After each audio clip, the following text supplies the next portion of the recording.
작년 이맘때 난 20년 넘게 살던 정든 동네를 떠나 이곳 동으로 이사를 했다. 나이 30이 넘어 이제는 부모님 밑에 빈대 붓기도 눈치 보이고 집에 들어가면 장가가라는 잔소리를 듣는 것도 신물이 나서 부모님을 설득해서 이곳 동에 작은 빌라를 얻어 독립을 한 것이다. 새롭게 정착한 이곳은 내가 살던 동네와는 달리 서울의 끝자락에 위치하고 있어 한적하고 조용한 동네였다. 빌라 뒤편으로 산이란 그럴듯한 이름을 가진 야산도 있고 약수터도 있다.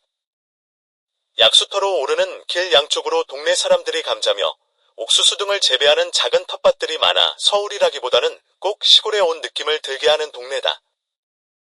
내가 이 동네에 이사하고 나서 모든 것이 마음에 들었지만 딱 한 가지 불편한 것이 있었다. 동네가 외지다 보니 교통편이 불편한 것이다. 이곳까지 들어오는 버스라고는 딱 한 대의 마을버스가 전부였다. 동네에 들어오는 마을버스를 타고 10분 정도만 나가면 전철역도 있고 버스도 많지만 전철역까지 가는 버스가 한 대뿐이며 배차 가격이 20분이 넘기 때문에 바쁜 출근 시간에 마을버스를 놓치는 날이며 무조건 회사에 지각을 각오해야 한다. 그래서 난 무슨 일이 있어도 마을버스 도착 시간에 맞추어 정거장으로 나가기로 다짐했고 그 약속은 지금까지 충실하게 지켜지고 있다. 가끔 술을 먹고 다음날 일어나기 힘든 날은 내가 왜 택시조차 들어오지 않는 이런 외진 곳으로 이사 왔나 후회를 할 때도 많다. 하지만 천성적으로 조용한 것을 좋아하는지라 그만한 불편쯤은 참을 수 있었다. 항상 같은 시간, 같은 장소에서 마을버스를 기다리는 사람들. 가을의 거리에는 낙엽이 떨어져 뒹굴고 있고 골목길을 따라 휑하니 바람을 일으키며 마을버스는 골목길에 깔린 낙엽들을 밟으며 정거장에 멈춘다. 난 가을의 향기를 느낄 사이도 없이 출근 시간에 늦지 않기 위해 서둘러 마음버스에 올라 전철역으로 향한다.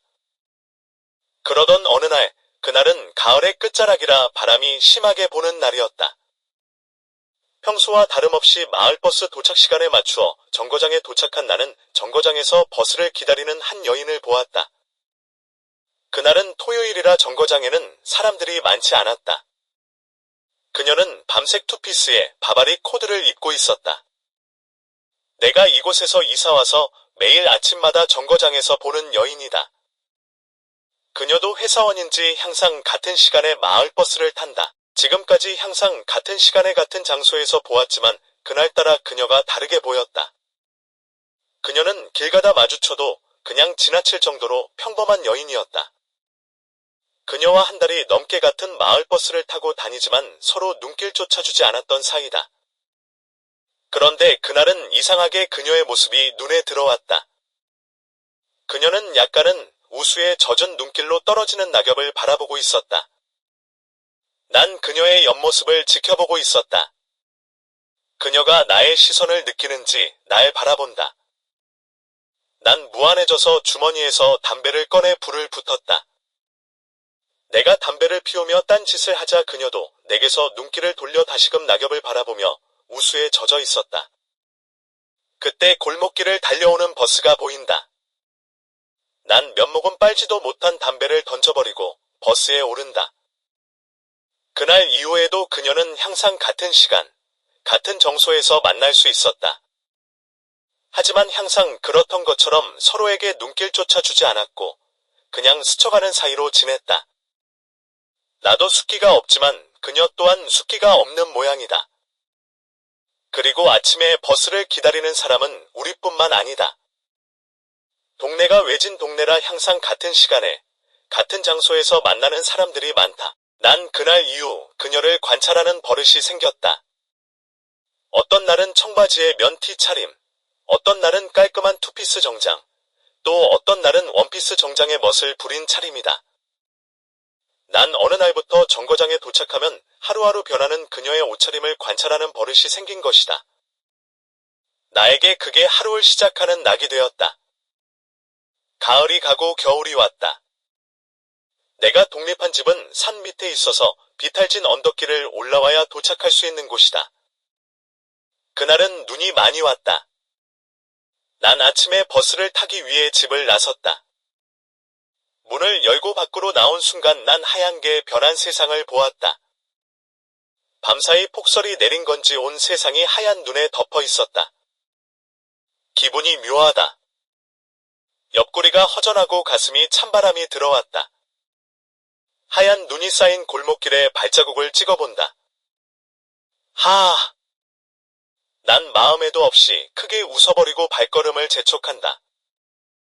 쓸데없는 생각은 접어버리고 출근을 서둘러야 한다. 눈이 많이 내려 길이 막힐 것이다. 잘못하면 지각이다. 내가 막 언덕길을 내려오는데 발이 미끄러지며 하마터면 넘어질 뻔했다. 언덕길에 눈이 내려 무척 미끄럽다. 난 조심스럽게 언덕을 내려와 정거장으로 향한다. 역시 그녀는 정거장에 있었다. 그녀는 두터운 오리털 파카에 벙어리 장갑을 끼었다. 우린 역시나 인사도 없이 버스를 기다렸다. 그날 저녁은 회사에서 회식이 있었다.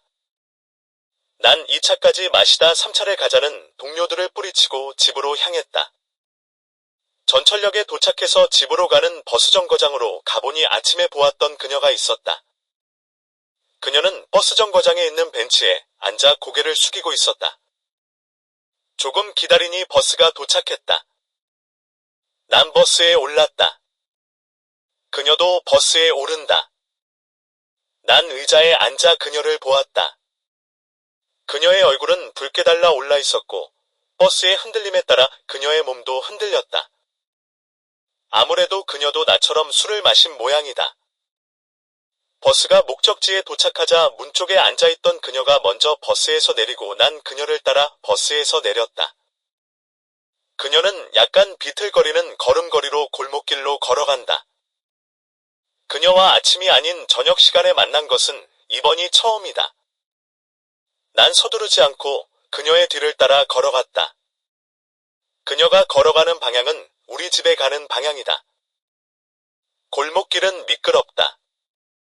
아침에 내린 눈이 녹으면서 얼어붙은 모양이다. 어느덧 언덕길에 다다른다. 그녀가 우리 집 근처에 살고 있었나?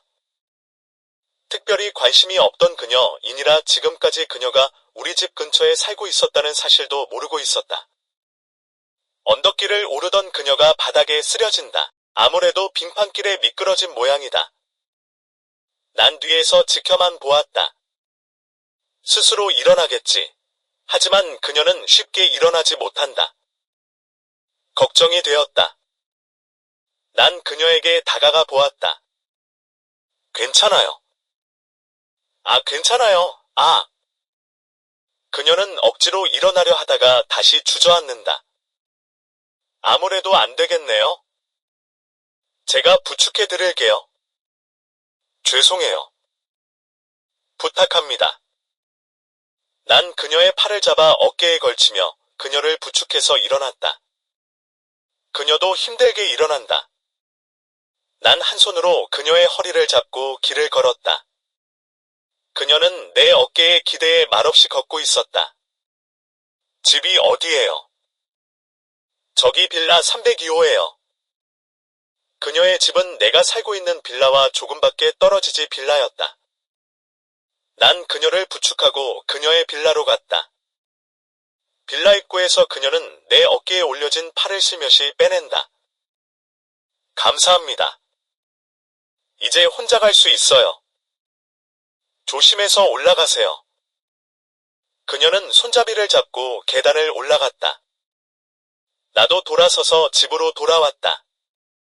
다음날 아침에 정거장 나가자 그녀의 모습이 보이지 않았다. 아마 어제 심하게 다친 모양이다.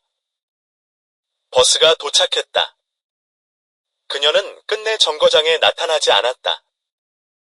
나는 버스에 오른다. 다음 날도 그녀는 정거장에 나타나지 않았다.